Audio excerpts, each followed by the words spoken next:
Kode Dini, Kode Dini, Kode Dini, Kode Dini. Halo, welcome to podcast Kode Dini, konten edukasi usia dini, dan di sini kita akan membahas hal-hal yang mungkin berkaitan dengan keseharian teman-teman. Dan sebelumnya, perkenalkan saya Hendra, dan di sini saya yang akan memandu kegiatan pada malam hari ini. Dan di samping saya sudah ada Kak Lukas. Halo. Boleh untuk memperkenalkan diri terlebih dahulu? Oke, ya. Kenalin, aku Lukas. Sekarang aku stay-nya di Jogja. Memang di waktu aku ambil S2 kemarin, aku memang fokus untuk topik yang akan mungkin kita diskusiin saat ini ya, Hendra ya. Aku ngambil topik tentang mental health, dan kebetulan kemarin Hendra juga udah menghubungi aku untuk kita ngobrol bareng Ya, soal bisa. ini. Oke, yuk. Dan mungkin ada beberapa pembahasan ya yang akan kita bahas malam hari ini, dan tentunya ini semoga bermanfaat juga untuk teman-teman ke depannya. Dan yang pertama mungkin akan saya tanyakan terkait memahami kesehatan mental bagi remaja ya. Jadi kesehatan remaja ini ternyata penting buat mental kesehariannya, apalagi entah itu milenial, Gen Z, itu rentan banget buat terkena kesehatan mental gitu loh. Dan mungkin di sini aku mau menanyakan dari sudut pandang Kak Lukas sendiri, itu apa sih sebenarnya yang dimaksud dengan kesehatan mental khususnya bagi remaja gitu? Oke. Sebenarnya kalau misalnya kita cari definisinya, secara definisi apa itu kesehatan mental, itu selalu berkaitan dengan 3 hal, teman-teman. Yang pertama, kesehatan mental itu selalu berkaitan sama mental illness pasti ya. Ada penyakit mental di situ. Kemudian ada penyakit psikologis yang juga masuk ke dalamnya. Dan yang terakhir, kalau kita ngomongin soal kesehatan mental, berarti bagaimana cara kita merawat si mental itu dalam berbagai macam kondisi dan keadaan yang kita alami, misalnya kayak begitu. Oke, jadi kayak gitu ya Kak. Kemudian mungkin hal yang selanjutnya, mengapa masa remaja itu dianggap sebagai fase yang rentan sekali terhadap masalah kesehatan mental kayak gitu? Oke, kenapa masa remaja itu rentan? Mungkin ada beberapa hal yang kalau misalnya kita logika secara awam, kenapa kok remaja sih yang kayaknya pasti sering banget diomong tempatnya galau lah, tempatnya stres lah, dan segala macam. Mungkin karena tekanan yang ada dalam diri remaja tersebut, teman-teman. Misalnya begini, pernah nggak sih kita menyadari bahwa waktu kita masih remaja itu sebenarnya tekanan yang diberikan kepada kita sebenarnya udah gede banget Dan kompleks juga ya. dan kompleks banget. Coba sekarang kita bayangin sekolah, kita harus ketemu dari jam dulu, kalau aku sekolah masih jam 6.45, baru pulang mungkin jam 3 jam 4 itu baru pulang gitu loh. Dan itu tuh kayak seharian penuh, which means mereka harus, ya namanya remaja saat itu ya, mereka harus ada kegiatan ini, kegiatan itu, kegiatan ini, kegiatan itu. Penuh banget sama kegiatan, penuh banget sama apa ya? Penuh banget sama pelajaran. Belum lagi ulangan-ulangan, ujian-ujian yang sekarang juga nggak tahu kali jenisnya banyak banget kalian ya. Dan Kurikulum berapa lagi kita nggak tahu dah gitu kan. Itu justru malah banyak membuat teman-teman remaja yang mungkin juga aku temui, baik itu di gereja atau di kampus misalnya, itu mereka cenderung lebih kayak stres kali ya, gitu loh, stresnya. Tapi mereka kadang itu tidak bisa mendefinisikan stresnya itu. Karena tidak bisa mendefinisikan stresnya mereka, akhirnya tuh secara nggak langsung stres ini tuh tumpuk. Akhirnya muncullah yang namanya masalah mental tadi. Teman-teman perlu diketahui ya, ada salah satu bukan klien sih, lebih kayak temen yang dulu pernah aku dampingi secara psikologis. Dia itu dulu kelas 3 SMA, nggak sadar kalau misalnya dia sudah menumpuk depresinya dia. Jadi kegiatan-kegiatannya dia selama di sekolah itu membuat dia malah merasa bahwa kayak, kok aku ditekan untuk mendapatkan nilai bagus oleh guruku, ditekan dapat nilai bagus oleh orang tuanya, kemudian oleh teman-teman dia selalu diandalkan, kamu yang maju ya, biar kita bisa jadi juara satu dan sebagainya. Justru itu membuat malah jadi tekanan tersendiri, dan tekanan-tekanan ini kemudian aku melihatnya justru kasihan, Bra. Mereka jadi kayak belum saatnya mereka sudah ditekan luar biasa seperti itu. Kalau misalnya kalau sekarang tuh sering banget kita dengerin namanya sandwich generation ya. Dihimpit dari mana-mana. Mungkin hampir mirip sama sandwich generation, walaupun tidak sama persis dengan sandwich generation, tapi kita bisa mulai masuk lewat situ, teman-teman. Untuk memahami kesehatan mental teman-teman di usia remaja itu, mereka punya tekanan itu bukan cuma tekanan di sekolah, tapi tekanan ekstrakurikuler lah, tekanan di lingkungan, kalau misalnya dari sudut pandangku, dari tekanan dari gereja lah, tekanan dari orang tua, tekanan dari keluarga besar dan sebagainya. Ini yang membuat akhirnya kenapa kok masa remaja itu menjadi masa yang rentan banget sama isu kesehatan mental itu. Gitu. Kayak gitu, Ndra. Jadi dan ditambah semakin kompleksnya beban-beban yang mungkin di pundak kita tuh semakin banyak gitu. Makanya semakin banyaknya dan semakin kompleksnya yang ngebuat kayak banyak dari segala arah pikiran pun datang gitu. Benar. Dan nih Kak, ada pertanyaan selanjutnya yang mungkin faktor utama apa sih yang mempengaruhi kesehatan mental bagi remaja? Kan mungkin Kak Lukas juga pernah ngerasa, atau misalnya aku juga pernah ngerasa. Nah, dari sudut pandang Kak Lukas nih gimana? Oke. Sadar atau enggak, kalau kita ngomongin soal faktor-faktor apa aja yang mempengaruhi kesehatan mental seseorang, itu kayaknya kita nggak bisa mendefinisikan satu-satu, Ndra. Karena kadang terlalu banyak, terlalu kompleks. Apa yang disebut dengan mentalnya manusia terlalu kompleks, sehingga sulit nih teman-teman buat kita mencoba mendefinisikan gitu ya, membagi kira-kira apa aja sih faktor-faktor yang mempengaruhi kesehatan mental kita. Secara besar aja. Secara besar aku bagi jadi dua. Ada yang urusannya dengan internal, itu urusannya dengan diri kita sendiri. Ada yang urusannya dengan eksternal. Eksternal itu yang urusannya dengan keluar dari diri kita. Kalau internal, itu tuh kaitannya dengan apa, teman-teman? Dengan bagaimana cara kita berpikir, bagaimana cara kita merasakan, pokoknya itu urusannya sama diri kita sendiri. Makanya kan sekarang tuh banyak banget, kalau misalnya Hendra juga tahu, atau teman-teman juga tahu, banyak banget orang-orang itu yang namanya meditasi lah, segala macam. Itu jangan salah, teman-teman remaja juga banyak yang ikut. Kenapa? Karena mereka sudah mulai merasakan tuh, kok ada gangguan ya dalam diriku sendiri. Nah, kesadaran seperti ini yang kemudian bisa membantu mereka juga akhirnya keluar dari masalah ini, sekaligus mungkin menjawab pertanyaan-pertanyaan yang lain ya. Keluar dari masalah mental mereka dari dalam diri. Kalau dari luar jelas banyak hal. Kayak tadi kita coba ngobrolin ya, tuntutan dari orang tua, tuntutan dari sekolah, tuntutan dari ini itu. Bahkan dari asmara juga bisa. Benar banget. Berbagai macam tuntutan itulah yang kemudian menyebabkan aku tuh belum siap loh menerima segala macam tuntutan seperti ini, tapi dipaksa untuk bisa melewati itu. That's why generasi yang sekarang kita ngomong Generation Z itu, Z Generation itu adalah generasi sandwich gitu loh. Dan generasi sandwich salah satu isu yang paling utama yang selalu aku coba melihat ya dari teman-teman generasi Z itu adalah isu kesehatan mental ini gitu loh. Teman-teman perlu mungkin aku sedikit ceritain ya. Jadi panjang nih, nggak apa-apa ya.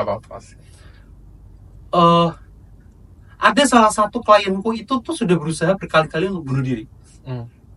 Dia itu sekarang mungkin semester 2 kali ya. Waktu aku ketemu sama dia itu waktu aku masih kuliah di S2 aku. Jadi kurang lebih berarti sekitar 3 tahun yang lalu. Berarti dia mungkin satu SMA. Satu SMA itu dia sudah dihadapkan bahwa papa dan mamahnya cerai misalnya.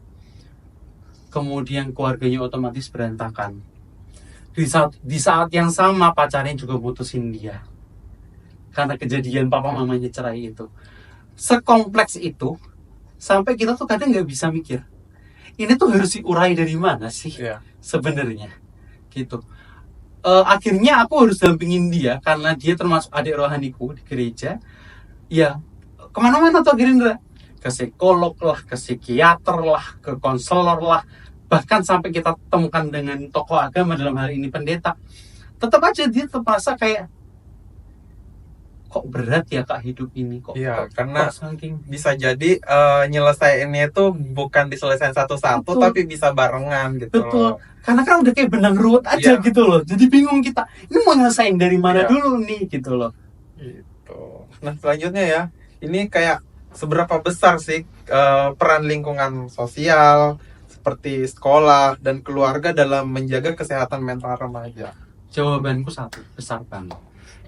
Kalau misalnya keluarga dan lingkungan bisa untuk bersama-sama saling mengerti, saling dukung ke teman-teman kita, ke teman-teman yang sekarang mungkin di usia-usia remaja gitu ya, aku kok yakin mereka akan mereka akan jauh lebih bisa struggle untuk segala macam masalah itu. Jadi buat kita nih yang sekarang ada di yang menyekitari yang mendampingi teman-teman remaja, jangan nambahin masalah gitu loh. Yang bener yang mungkin bisa kita lakukan adalah menambahi masalah boleh, tapi kita juga harus berpikir kalau misalnya dia udah nggak sanggup untuk kita tambahi terus masalah itu, mungkin kita bisa ciptakan solusi-solusi alternatif gimana dia bisa mengetahui caranya seperti ini, tujuannya sama tapi mungkin berbeda jalannya atau caranya ke sana gitu, kayak gitu Ndra. Kemudian kita masuk ke dampak dari kesehatan mental yang buruk. Kalau dari sudut pandang Kak Lukas sendiri, apa sih dampak kesehatan mental bagi remaja yang tidak terjaga dengan baik gitu loh? Contoh misalnya dia harus menjaganya gimana gitu. Oke. Aku mulai dari yang paling parah. Teman-teman, kalau misalnya teman-teman coba lihat data, karena aku orang data. Iya. Kalau kita lihat data percobaan bunuh diri nomor 1 sekarang itu ada di usia remaja. Rentan banget ya. Rentang banget. Kenapa? Karena mereka nggak tahu mereka harus lari kemana. Gitu loh. Mereka nggak mau lari ke temannya nih. Mau lari ke temannya kok. Temannya ternyata juga mengalami masalah yang sama. Jadi kayak bola ketemu bola aja. Gitu kayak loh. Mencari pendengar yang baik tuh ternyata susah itu ya. Dan pandangan banyak masyarakat awam bahwa orang yang ke psikolog, orang yang ke psikiater itu adalah orang yang punya gangguan jiwa. Itu juga menjadi salah satu jadi salah satu faktor. Akhirnya teman-teman Gen Z yang sekarang yang kita sedang obrolkan ini tuh jadi kayak, aduh aku nggak mau kesana, nanti takut diomong gila lah, diomong gimana. Ini kemudian membuat mereka akhirnya berusaha untuk struggle dengan dirinya sendiri. Nah, struggle dengan dirinya sendiri ini, ya kemudian karena itu kayak tadi aku ngomong, ditumpuk, itu yang justru merusak mentalnya mereka. Bukan menyelesaikan masalah, malah menambah masalahnya. Karena ditumpuk terus kayak gitu. Jadi kalau misalnya tadi tanya faktornya paling besar apa ya tadi, karena teman-teman Gen Z, teman-teman remaja sekarang itu, mungkin aku boleh dorong kali ya, cobalah untuk lebih terbuka. Kalau nggak bisa terbuka ke orang tua, carilah teman, atau carilah sahabat, atau carilah orang yang bisa kamu percaya, teman-teman, supaya kalian bisa membuang gitu loh. Ibarat tempat sampah nih, tempat sampah kalian tuh bisa dikurangi lah volumenya gitu loh, nggak selalu penuh. Karena kalau selalu penuh, yang kasihan kalian gitu loh, yang kasihan teman-teman sendiri, karena itu akan berpengaruh pada alam bawah sadarnya kita, alam bawah sadarnya teman-teman. Seakan-akan di alam bawah sadarnya teman-teman itu tuh isinya adalah masalah. Kenapa? Ya karena nggak pernah keluar kayak gitu. Jadi teman-teman perlu mencari pertolongan pertama sih sebenarnya, kalau aku ngomong kayak gitu. Dan berarti kita butuh support system buat tampung tadi apa yang mungkin nggak bisa buat kita kontrol gitu. Betul banget. Gitu ya. Betul banget. Kemudian yang selanjutnya Kak, gimana sih masalah kesehatan mental itu bisa mempengaruhi prestasi akademisi, misalnya di hubungan sosial remaja gitu loh? Kayak ngaruh nggak sih? Oke, kalau kaitannya sama akademis, ini pasti akan naik turun ya teman-teman.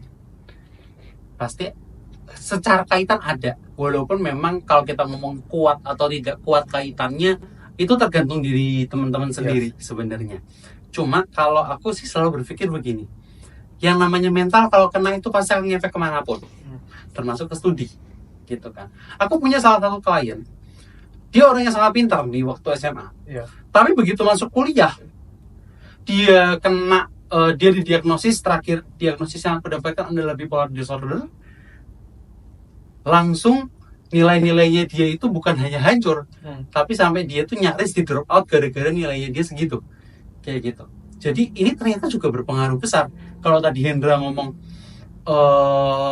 wah apa sih dampak terbesarnya? Ya kemungkinan besar kalau di dunia akademis mereka sampai akan bisa putus sekolah juga gitu loh, atau nilai-nilai mereka udah mulai turun dan sebagainya.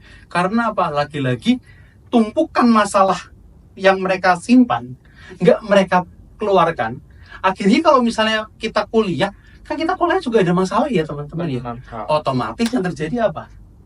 Makin luber lah itu masalah-masalah itu. Bener kan ya? Betul. Kayak gitu. Kemudian apa ya? Aku mau Kak Lukas memberikan satu contoh kasus nyata yang menunjukkan dampak buruk kesehatan mental yang nggak terjaga gitu. Oke. Jadi waktu aku semester 2019 itu kejadiannya. Jadi waktu pandemi gitu, 2019 akhir ke 2020, aku sempat menemui salah satu aku ngomong klienku. Karena aku sejak aku S1 aku sudah punya beberapa klien yang memang adalah klien dampingan psikologis sekolah seperti itu misalnya. Aku mungkin boleh ceritakan satu orang ya. Dia adalah anak salah satu universitas besar di Jogja. Nilainya dia baik, kehidupan sosialnya dia juga kulihat baik, kehidupan keluarganya perfect lah, gitu. Satu saat aku ditelepon sama dia, malam-malam aku ingat banget, malam-malam itu posisi aku sudah mau tidur, aku ditelepon sama dia, Kak Lukas, aku boleh minta tolong nggak? Waduh, ini kenapa nih? Ada apa? Kebetulan dia cowok, jadi aku lebih bisa masuk ke sana. Karena kan kalau misalnya kita konseling, kalau aku cowok kemudian ini ya cewek dan itu malam-malam kan ada bermasalah ya. Tapi karena kebetulan cowok, aku masih bisa tangani di malam hari. Aku coba telepon dia, kenapa nih? Ada masalah apa? Kak bisa nggak ke tempatku sekarang? Why? Kepikiran nih untuk bunuh diri. Loh, tiba-tiba banget gitu loh. Padahal beberapa waktu lalu tuh dia kayak semacam hangout sama aku. Sama beberapa teman-temannya dia juga kayak kok santai-santai aja tiba-tiba ada pikiran buat loh kok tiba-tiba kepikiran padahal kayak kelihatan baik-baik aja awalnya gitu loh. Nggak ada mungkin problem. selisihnya cuma 2 hari kalian selisih cuma 2 hari akhirnya aku ngebut kali ya istilahnya ngebut lah. Kebetulan rumahku kosanku saat itu nggak terlalu jauh dari UGM. Aku ngebut ke kosannya dia, aku coba mendengarkan apa yang sebenarnya dia rasakan. Satu yang dia rasakan adalah dia berputus sama pacarnya dia. Sebegitu sakitnya dia karena pacarnya itu mutusin dia karena beda agama. Ini kan sebenarnya adalah hal yang sebenarnya harusnya sudah dipikirkan oleh dia. Kalau kamu mau pacaran beda agama, pasti akan ada konsekuensi ke depannya untuk ya udah selesai gitu loh. Tapi dia kayak enggak kok Kak. Ini omongannya dia sebelumnya, enggak kok Kak, kita sama-sama saling sayang, kita siap begini. Tapi kan tak ada konsekuensi gitu loh. Nah, kadang teman-teman remaja ini tuh apa ya? Buat aku tuh kadang ngeyelnya itu loh yang membuat sometimes konselor kayak aku tuh kayak ngerasa ini anak tuh ngeyelnya udah batu banget gitu loh. Karena masih labil tadi. Betul. Bisa jadi. Betul. Jadi mereka udah nggak pakai logikanya mereka. Yang penting aku cinta sama dia Kak, nggak bisa sama yang lain. Diputusin saat itu dan ketahuan bahwa pacarnya juga sudah hamil di luar nikah ternyata dengan orang lain. Makin hancurlah dia. Kayak gitu. Setelah itu dia drop banget sampai kemudian dia tahu kabar seperti itu, dia kepikiran bunuh diri. Yang sudah terlihat yang ada di penglihatanku saat itu ada beberapa benda gitu ya, tali, cutter, sama aku lihat sih kayak racun gitu loh. Iya. Ngeri ya. Dan saat aku datang ke tempatnya dia, yang dia tanyakan itu bukan bagaimana caranya beres dengan diriku, tapi pertanyaan dia cuma satu. Alat mana yang harus aku pakai, Kak? Biar efektif. Yang biar efektif, efisien lah, ibaratnya biar cepat gitu, selesai. Aku sampai ngomong ke dia, "Are you sure kamu pengen menyelesaikan hidupmu?" Mungkin yang ada di pikiran dia sangat pendek gitu loh. Tapi perlu diingat teman-teman, itu sangat mungkin terjadi. Dalam kasusnya dia, itu aku sangat mewajarkan itu. Makanya pertama kali aku ketemu sama dia, melihat benda-benda seperti itu, aku ngomong kayak gini, aku paham, walaupun aku tidak memahami perasaanmu. Iya, betul. Paham ya? Aku mengerti kejadian seperti ini, konteks seperti ini, tapi aku tidak memahami perasaanmu. Mungkin kamu merasa menyesal, putus asa dan sebagainya. Tapi kalau misalnya kamu selesaikan dengan cara seperti ini, apakah itu menyelesaikan masalah? Nah, teman-teman yang ada di Gensi ya, penonton setianya Hendra begitu kan, penonton setianya Kode Dini, mungkin perlu tahu satu hal. Tanamkan ke mindsetnya teman-teman bahwa setiap apa yang teman-teman lakukan itu berdampak bukan cuma untuk teman-teman sendiri, tapi juga untuk orang-orang yang ada di sekitar teman-teman. Gitu. Nah, dalam kasus yang tadi aku ceritakan, akhirnya dia memutuskan untuk, aku harus gimana nih Kak? Aku sampai stresnya kayak gini, aku harus apa? Akhirnya yang bisa aku lakukan adalah aku meminta dia untuk siap besok pagi dan aku mendampingi dia akhirnya ke psikolog. Kebetulan aku punya kenalan beberapa psikolog di Jogja. Aku kenalkan dia pada satu psikolog yang mungkin pas untuk dia saat itu. Dan dia semacam tertolongnya dari situ. Dia untungnya nggak sampai ke psikiater dan mendapatkan obat ya. Dia baru sampai ke psikolog aja. Ini juga penting. Pahamilah bahwa kalau mental kita sakit itu sama kayak badan kita sakit. Badan kita sakit berarti kita harus ke dokter. Kalau mental kita sakit, kita sudah mulai merasa bahwa kok aku ada keinginan buat bunuh diri, aku ada keinginan buat menyakiti diri, self suicide dan sebagainya. Paling mungkin carilah pertolongan pertamamu.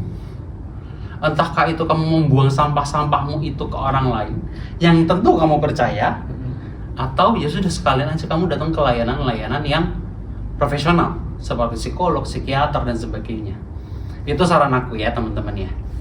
Nah, kita masuk ke cara remaja menjaga kesehatan mental ya Kak. Dan di pertanyaan pertama di sini, kayak apa aja sih langkah yang konkret yang bisa kita lakukan tuh sebagai remaja untuk ngejaga kesehatan mental yang kita punya? Karena kadang-kadang tuh contoh, aku lagi nggak tahu posisiku nih dalam keadaan kesehatan mental aku tuh parah atau enggak sih, dan aku nggak tahu takarannya. Nah, contoh konkretnya gimana sih dan langkahnya tuh gimana? Oke, satu, sadari bahwa dirimu juga terbatas. Sadari kalau dirimu juga terbatas. Manusia sesempurna apapun pasti punya batasan masing-masing. Orang yang perfeksionis banget, yang selalu bermimpi, selalu aku harus pokoknya sampai ke sana, aku harus sampai ke sana. Aku pernah menjadi orang yang sangat perfeksionis bahkan sampai hari ini. Iya. Dan kadang keperfeksionisan itu yang membuat aku ngedrop sendiri akhirnya. Aku lelah sendiri untuk mencapai titik itu. Ya. Nah, satu, itu tadi kita teman-teman perlu untuk sadari diri sendiri, gitu ya. Yang kedua, yang gak kalah penting teman-teman, kalau misalnya teman-teman sudah capek, sudah lelah dengan mentalnya teman-teman sendiri, carilah pertolongan. Buanglah sampah itu, gitu loh. Jangan teman-teman malah simpen sampah itu, makin lama makin mendelep istilahnya, makin penuh itu sampah. Saat nanti tumpah, itu akan membahayakan teman-teman sendiri. Kayak begitu. Dua hal ini paling penting sih, Indra. Sisanya turunan-turunan dari dua hal ini mungkin bisa dibicarakan di tempat yang lain begitu ya, karena ini kaitannya sama psikologis banget dan aku tidak, sejujurnya aku nggak gitu ahli soal kalau kita ngomongin psikologi kayak gitu. Kalau misalnya cara nih buat kayak manajemen stres, kan itu masih berkaitan kan? Oke. Pertanyaanku adalah satu, apa yang disukai sama teman-teman? Ngaruh ya? Ngaruh banget. Contoh nih, kalau aku pribadi, kalau aku sudah mulai stres, udah mulai nggak merasa tidak sehat secara mental, aku tuh pasti cari keju. As simple as cheese gitu loh. Kenapa keju? Karena buat aku keju ini akan menolong aku. Jadi kalau misal teman-temanku ini udah pada tahu semua, bahkan pacarku juga mungkin tahu gitu ya. Kalau Lukas udah stres, hal pertama yang aku harus beli atau harus disediakan oleh orang itu adalah keju. Carilah hal-hal simpel yang membuat dirimu tuh akhirnya bisa sedikit menenangkan dirimu sendiri. Kayak begitu. Terus yang kedua, jangan malu untuk bercerita sama orang. Lagi-lagi itu selalu aku ingatkan. Jangan pernah malu untuk bercerita sama orang lain jika kamu sudah merasa ini sudah nggak bisa lagi aku pegang sendiri. Kadang tuh kita merasa sok kuat gitu loh, Ndra. Ya karena itu tadi kita gengsi dan apa ya, buat ngungkapin hal-hal yang menurut kita stigma dan diskriminasi yang cukup gede itu kayak enggak deh, aku kayaknya enggak tekanan mental gitu, enggak, mentalku tuh kayaknya baik-baik aja, padahal sebenarnya kan enggak gitu. Nggak mau menyadari diri sendiri bahwa diri sendiri itu lemah gitu loh. Coba kalau misalnya kita sadari sedikit aja, aduh kayaknya aku lagi capek nih secara mental, aku harus kemana ya, kayak gitu loh. Itu yang paling penting. Jadi buatlah mungkin satu list ya, mulai dari sekarang nih. Buatlah satu list kontak darurat pertamamu. Kalau misalnya kamu stres masalah A, aku harus kontak kemana nih? Masalah B, aku kontak kemana nih? Masalah C, aku kontak kemana nih? Ini akan membantu kamu banget. Sampai detik ini, walaupun aku sudah kerja juga ya, Ndra. Kalau aku punya masalah dengan keluargaku, aku punya orang yang harus aku kontak. Aku pakai metode itu. Kalau aku punya masalah dengan kantor, aku punya orang yang aku kontak. Kalau aku punya masalah dengan pertemanan, aku punya orang yang aku kontak. Kalau aku punya masalah dengan studiku misalnya saat itu, aku punya orang yang aku kontak. Jadi aku punya list nih, orang-orang mana yang aku kontak. Sehingga aku langsung bisa, kok kayaknya aku ada masalah seperti ini ya. Dan kalau saat itu aku belum bisa menyelesaikan sendiri, aku kontak orang itu. Dan pastikan sekali lagi, pilihlah orang-orang yang memang bisa kamu percaya. Gitu loh. Karena kalau nggak kamu percaya, dia bisa bobor, bisa bocor sendiri, dan itu yang kita hindarkan juga. Takutnya kalau misalnya mereka bocor juga ke orang lain, itu malah menambah beban mentalnya kita sendiri kayak gitu. Dan setiap orang proporsinya misalnya beda-beda. Misalnya ada yang bisa menampung soal asmara kita, soal keluarga kita, soal lingkup lainnya tuh proporsi orang beda-beda dan penanganannya pun juga ternyata beda ya. Betul banget, Ndra. Dan mungkin ini terakhir ya buat segmen kita, gimana sih cara buat kita bisa ngebantu menghilangkan stigma terhadap masalah kesehatan mental agar remaja tuh bisa lebih berani gitu loh buat mencari bantuan. Oke. Ini yang susah ya. Ini susah. Namanya stigma itu tuh sudah kayak apa ya, nempel nilai gitu, kayak stereotype gitu. Betul loh. Dan ini bukan sebenarnya buat aku pribadi, ini masalah sosial sih. Ini sebenarnya masalah sosial buat teman-teman semuanya. Mungkin juga ada orang tua yang nonton podcastnya kamu ini. Tolong banget, saat ada seseorang sedang meminta tolong karena sesuatu yang itu kaitannya dengan mental, jangan pernah abaikan dia. Karena siapa tahu dia sebenarnya sudah mengalami masalah ini udah bertahun-tahun lamanya. Kayak misalnya contohnya adalah aku mungkin akan sering kasih contoh seperti ini ya, supaya teman-teman juga sadar. Temanku itu ada yang meninggal karena bunuh diri. Kita nggak pernah tahu kenapa dia bunuh diri. Sampai sekarang mungkin kita nggak pernah paham gitu loh. Isunya ada yang ngomong masalah isu keluarga, isu kantor, isu segala macam. Tapi sampai detik ini aku tidak pernah tahu kenapa temanku itu bunuh diri. Gitu. Yang menyesalnya aku adalah saat dia bunuh diri, aku tidak tahu alasannya kenapa. Karena dia nggak pernah cerita ke aku. Dan kecewanya aku adalah kenapa aku nggak pernah nanyain kabar. Nah, buat kita nih, kayaknya akan lebih baik kalau misalnya begini. Temanmu yang biasanya update di TikTok, update di Instagram, update di Twitter dan media sosial lainnya tiba-tiba menghilang, itu tanda-tanda.